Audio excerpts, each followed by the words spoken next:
The Australian Financial Review. Sometimes the toughest challenges can lead to the biggest wins. I never thought that I was going to make it. I mean, it was highly emotional too. I mean, there were days where I'd break down and cry because I just didn't want to put myself in a situation to get hurt again. Emotionally, it was probably one of the hardest times of my life. But I just kept sort of taking one step forward, and it got me to where it did.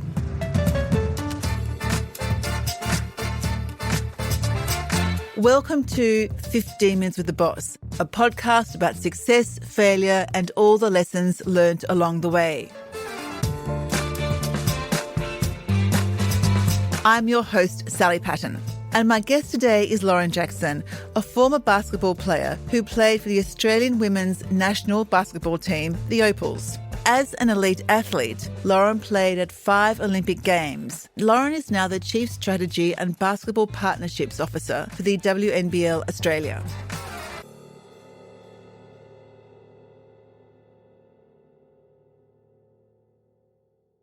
Hi, Lauren. Thanks so much for coming in today. Thank you for having me. We've only got 15 minutes, so I'm going to start the clock right now. First up, tell me about your morning routine. What time do you get up? What happens? Well, I have 2 little boys now, so my morning routine is pretty much just to get up, get the face on, do my little wash, and then get out into the kitchen, get lunches ready, get breakfast ready, get my kids up, get them ready for school. And then, I go to the gym for about half an hour with my mum. Mum and I have a little morning 30 minutes together, which has been really good for the both of us and probably something that we really look forward to now. And then, I get stuck into work. It's sort of all systems go of a morning for me. So how long have you been going to the gym with your mum for? We actually made a pact this year to do it. So it's been sort of the last 6 months. Now, there could be several pivotal moments in your career, but is there a particular moment that you can point to that changed the whole trajectory of what you were doing? Yeah, so in 2016, I had to retire because I'd had about 17 operations on my right knee, and my knee I couldn't get it back to a point where I wanted to play. I was quite young. I was probably like 31 or 32 at this point in time. And my knee just sort of, I couldn't get on top of the injury, had multiple surgeries, and I had to make the decision to retire. And at that point, I was really, really aware that, my identity as a basketball player was gone. The phone stopped ringing. I didn't have to go to the gym of a morning. So any opportunity that I could take to upskill or get a job, try and find something that would get me out of bed of a morning. And interestingly enough, I got a phone call from a guy named Justin Nelson. He was like, well, I'm the general manager of the Melbourne Boomers. I'd love you to come and work with us. So, and I'd love to, sort of mentor you and help you through that. So I actually went and started working with him in Melbourne. I also was pregnant at the time with my first son, Harry, and that was probably the biggest thing was just saying yes to opportunities when they came. So the WNBL season runs over the summer, and then I have a bit of a break over the winter. And there was an opportunity to work with the government in the ACT for a few months. So I went and did that as well to try and get some idea around public service. And that was great too, another great opportunity. But taking up those roles and sort of expanding my knowledge in those areas definitely put me on the right track. And what was the biggest sort of shock or surprise to you when you made that transition and entered like a more corporate world? I think the biggest adjustment is that it's a different type of pressure, right? Like you've got responsibilities to the game as opposed to being on the court and playing. For me, I love the sport. The sport has given me so much, and I really feel like I want to be a part of putting the sport in a much better place than it's ever been in, and taking it to that next level. And I think that pressure piece is something that I probably didn't think as a player. I didn't think about administration and what it meant behind the scenes to do that work. And it is a lot. Like, I think as an athlete, you don't think about the people that are actually doing everything they can to get the athletes out on the court. So is it now more of a financial pressure that you feel? Because in order to take the team to new heights, it's partly a financial issue. Oh, 100%. But I think for me, like, it's a passion project, right? Like, everything that I've done in basketball is about my passion to elevate women and girls in basketball. So I worked with Basketball Australia as a general manager of women in basketball and built She Hoops, which is a program and a platform that elevates the experience of women and girls in the sport. So offers them resources, gives them mentorships and scholarship programs, and basically just upskills girls to keep them involved in the sport. And then also to go back to their communities and become leaders. Building that was a different type of pressure than what this pressure is. This pressure is the WNBL is the longest running elite women's sporting competition in Australia. You know, our Opals have won 5 medals, actually six medals at Olympic Games. We really have led the way for women's sport in this country. So I think having a national league that reflects the success of women's basketball in this country is so important to me. So that pressure, it's around the elevation of the sport as opposed to, I mean, obviously we have to do the other work, you know, getting sponsors and corporate partnerships and finding people that are as invested as what we are. But for me, it's doing it differently, doing women's sport differently and making sure that Australia is seeing our sport as the premier women's sport in Australia. It's not just one thing that's going to lift the sport. Definitely the broadcast has been a huge, huge piece of work, making sure that that's up to scratch to make sure the visibility and the representation and the way that people are viewing and seeing our sport is super important. But yeah, it's finding the right partners with the same values that will help us grow the sport. So, Lauren, if you look back over your career to date, what's the best piece of career advice you've ever received? I've had a lot of advice over the years. I've obviously been working with the WNBL the last couple of years, and I've been mentored a little bit by Robin Denholm. She's the chair of Tesla, but she's also the chair of the WNBL and who I primarily work with here in Australia. The first piece of work that we did together was around my values, and I'd never really sat down and taken the time to understand what they were. I mean, obviously I know what things are important to me, but in terms of actually doing the work and sitting down and going, right, well, what matters? What matters the most? And I think that bit of advice and doing that piece of work is probably, you know, knowing what my North Star is and what motivates me has definitely made it easier to sort of to know who I am in this role and what that means. So I think that piece of work and that advice was sage advice for me, absolutely. So what did you discover about yourself during that process? The things that motivate me are the things that I get up, you know, for in the morning, which, I mean, obviously it's no surprise. My kids, my family are the most important things in my life and everything that I do is for them. But I think in terms of my values and who I am as a person and what drives me, there's a lot, but I would say that my family, my ethics, who I am as a person, you know, my passion for the sport, obviously, I think that there's no way that if I worked in another sport, I'd be this driven and this motivated. I do want to see our sport, like I said before, become the premier sport in Australia. And I've got absolutely no doubt about that. The product is incredible. But you know, I keep going back to my family. My mother represented Australia in basketball in the 70s. She was a captain of the Australian women's team and one of the first women to go overseas and play at college in America.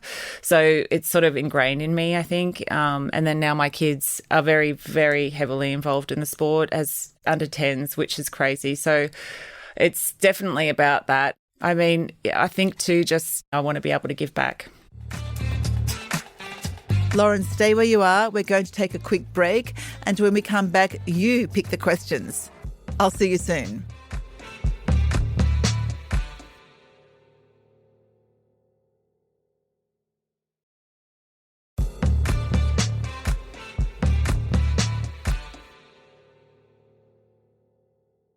Welcome back to 15 Minutes with the Boss. I'm here with former professional basketball player Lauren Jackson. Now, Lauren, in front of me, not you, because we're in different cities, is a somewhat scruffy brown box. I'm going to pick out some questions on your behalf and we can get going with some more Q&A. Are you ready for this? I'm ready for it. Okay, you have to trust me. Let's go. What do you do when you switch off, assuming you do switch off? Very interesting question. And I'm a little bit embarrassed to tell you this, but my children have got me into Pokemon cards. So that's probably, at the moment, that's really all I do when I switch off, because I feel like at the moment, all I do is mum and work. So, Yeah, when we do have moments together, whether it's before bed or whatever, we love looking at our cards. My youngest son loves Marvel cards, so we look at those ones together. And then my eldest son loves Pokemon cards, so we do that together. And I'm actually really enjoying that time with them. But in terms of like time truly for myself, I'm not at that stage in my life yet. At some point that will happen. Right. Okay. So you don't really have a lot of spare time? No, not at all. I'm a single mum with a full-time job. So as a professional basketball player, how important was switching off and what did you do? I think it was important. As an athlete, especially a young athlete, I really didn't put a lot of emphasis on that. And I wish, looking back, I wish I did. I wish that I'd spent time, learning about breathing and meditation and those different things that can help you switch off. But, I found it more useful to listen to loud music and get myself really riled up. And I think as a young person, that's fine. But as you get older, like you just don't have the energy to do that anymore. And I found that when I came back after my first retirement with 2 kids as well, I did not know how to switch off. Like my routine was around the boys primarily. And then so when I was taping or getting, my body right for games, the kids were with me. It was about their schedules. I'd have to sort of work out school runs and things like that. And then we'd get in the car and go to the basketball game. Even napping and things like that and having time to really just get ready for a game, I just didn't have that. So it was sort of when we went back to the Olympics in 2024, I reckon I probably napped. That was trying to sort of take time to stop and have half an hour of napping. That was probably the one thing that I did. So why did you decide to re-enter sport and what was the process of doing that? What did that require of you? Yeah, well, it's a long story. I'd put on like 30 to 40 kilos after having both my boys and COVID hit. And I think, mentally I was in a great place. Physically, my body was starting to feel a bit better after a half knee replacement. And I thought, you know what, I'm going to go and head into the gym and see, just give myself an opportunity to try and lose some weight and feel good about my body. Like everything else in my life was pretty, great. So I just started going back to the gym and I started feeling better. So, it sort of happened bit by bit. And then one of my friends who was the assistant coach of the NBL 1 team in Albury was like, well, why don't you come and shoot some shots? We grew up together as well. So he was one of my close friends growing up. So I was like, yeah, come and rebound for me. I'll go and shoot some shots. So I went and shot some shots and I'd started getting stronger in my legs and it sort of evolved from there. The head coach then said, look, would you consider, resigning? The season's 4 months away. You're getting fitter in the gym. You're starting to lose some weight. You're able to stay on the court a little bit longer. In my mind, I was like, what's the worst that could happen, right? Like I get injured and I can't play. But at least if I sign, they'll get some memberships. There'll be a bit of excitement around the club. It's a great opportunity. So I thought, you know what? Sure, I'll sign. So I did it. So I signed and then, 4 months rolls around and I'm suiting up for my first game and it was so painful. It was so painful training and playing. And I remember the first couple of weekends that we'd played and after games I'd be shaking. Like my body was just in this place of it just was in shock, after playing a 40-minute basketball game. But I was playing well. I was sort of averaging like 28, 30 points a game in the NBL 1. And then I think after about 8 games, the Australian coach was like, would you be interested in seeing where you stand up against the kid, like the girls? I call them, that's a terrible thing to say, kids. They are women, but they're a lot younger than me. And, so I had to go through all these physical sort of testing processes. And in my mind, at the back of my mind the whole time, it was like, yeah, I'll give it a go. The worst thing that can happen is my knee gives out.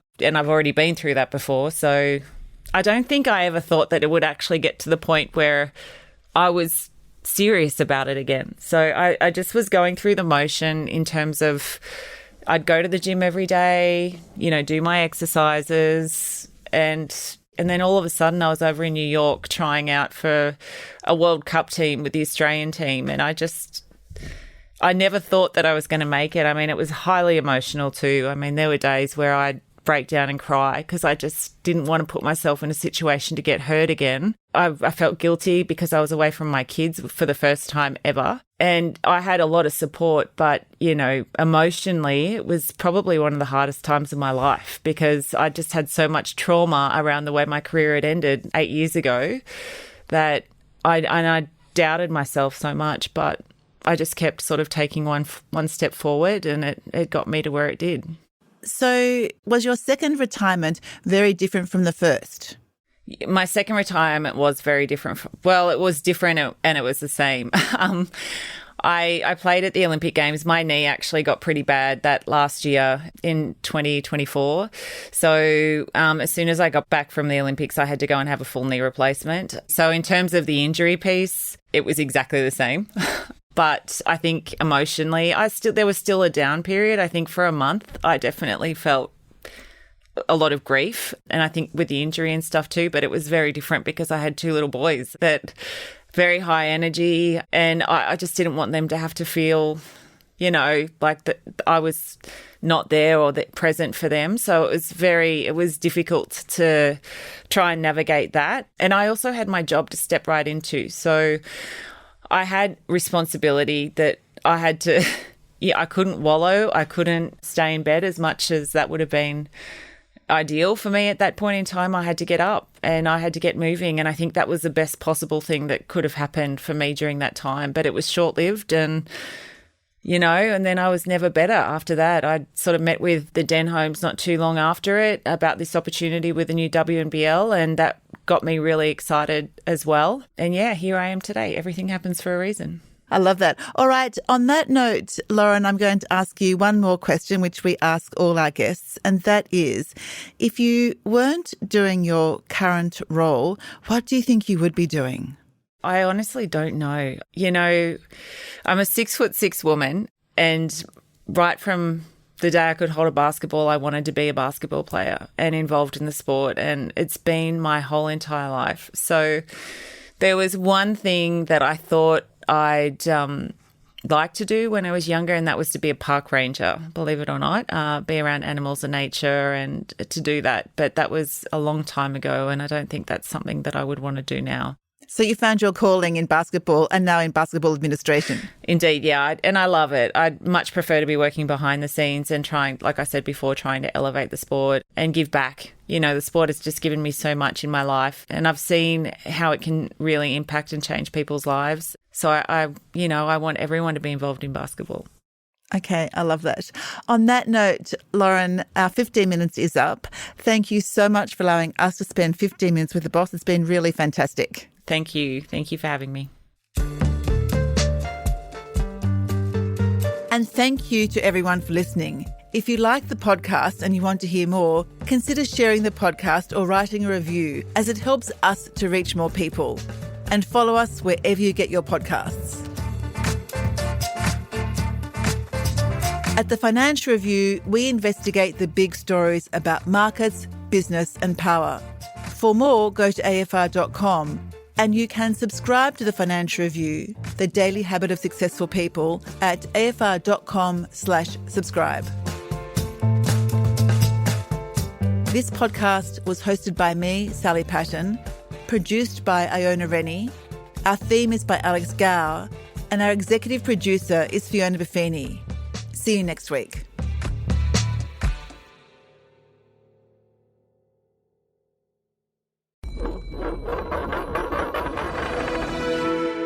The Australian Financial Review.